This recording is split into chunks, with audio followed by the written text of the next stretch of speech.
Hello friends, how are you? I hope you all are doing well. So 31 March close हो गया है. Every tax payer is thinking about ITR filing. So video में मैं कुछ ITR filing 2025 से related topic cover करने वाली हूँ. तो let's understood one by one कि मैं कौन से टॉपिक इस वीडियो में कवर करने वाली हूँ. सो फर्स्ट टॉपिक है when can you file your ITR.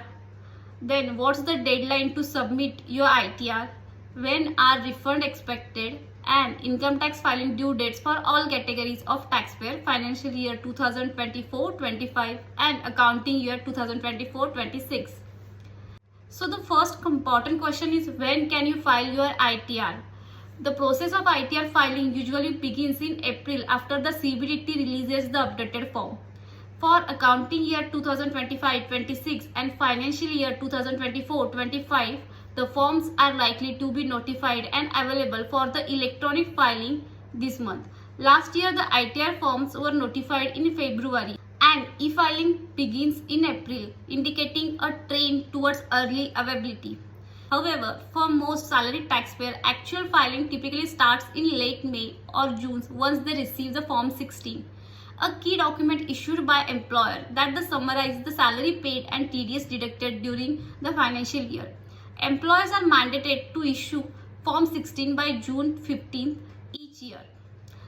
So while the filing portal may open in April, the bulk of salaried individual usually begins filing in mid of June once they have all required documents in hand.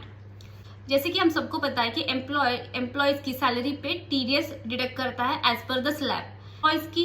But employees के 26 में TDS तभी reflect होता है जब employer अपना TDS return file करता है. जैसे कि हमारे इंडिया में 4 क्वार्टर्स है. Quarter first, quarter second, quarter third and quarter fourth.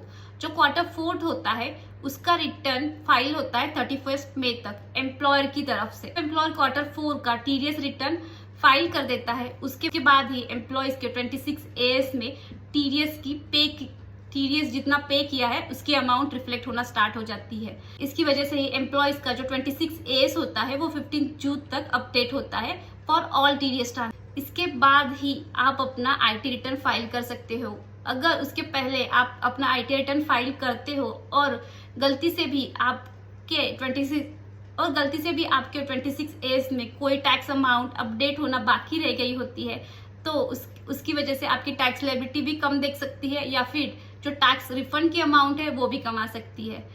सो जो नेक्स्ट क्वेश्चन है वो है when are refund expected.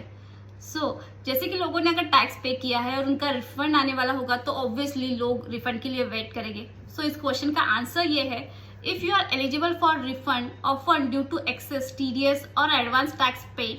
The good news is that Income Tax Department has significantly speed up the refund process in recent year. In most cases, refunds are now processed in 7 to 20 days of filing the ITR provided.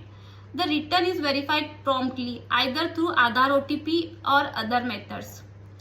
The bank account is pre-validated and linked with the PAN. There are no discrepancy or errors in the returns. Taxpayers who file early, especially before the 31st July deadline for non-audit cases, often receive the refunds much faster. So जैसे कि आप यहाँ पे बोला गया है कि आप अगर रिफंड के लिए एलिजिबल हो और आपने जो टैक्स रिटर्न फाइल किया है उसमें अगर कोई भी प्रॉब्लम ना हो, आपका ई वेरिफिकेशन सही से हुआ हो, आपने जितनी भी इंफॉर्मेशन आपके आईटीआर में दी है वो राइट हो, जितना भी टीडीएस की लायबिलिटी आपने दिखाई या फिर जितना भी रिफंड आपने दिखाया है उसका क्लैरिफिकेशन दिया हो, जितने भी आपने डिडक्शन लिए हैं उसके बारे में सारी इन्फॉर्मेशन करेक्ट दी हो, या फिर अगर आपका शेयर मार्केट से कैपिटल गेन है तो उसके रिलेटेड की जो इन्फॉर्मेशन होती है वो अगर सही तरीके से फाइल हुई है तो मैक्सिमम 30 to 40 डेज में आपका आईटीआर रिटर्न प्रोसेस होता है और आपको रिफंड भी आ जाता है. फिर बट अगर इसमें कोई क्लरिकल मिस्टेक हो या फिर आपने जो डेटा इनकम टैक्स ऑफिस को प्रोवाइड किया है उसमें कुछ मिसमैच हो या फिर उसके रिलेटेड का डेटा अगर उनको नहीं मिला हो तो आपके आईटीआर रिटर्न प्रोसेस होने में थोड़ा टाइम लगता है. But there are multiple options in ITR portal. आप वहाँ पे जाके अपनी क्वेरीज रेज कर सकते हो और आईटीआर प्रोसेस के रिगार्डिंग क्वेश्चंस भी पूछ सकते हो. सो income tax. So for this year, so for this financial year 2024-25 and accounting year 2025-26 filing के ड्यू डेट्स क्या है ऑल कैटेगरीज के लिए, इसे समझते हैं.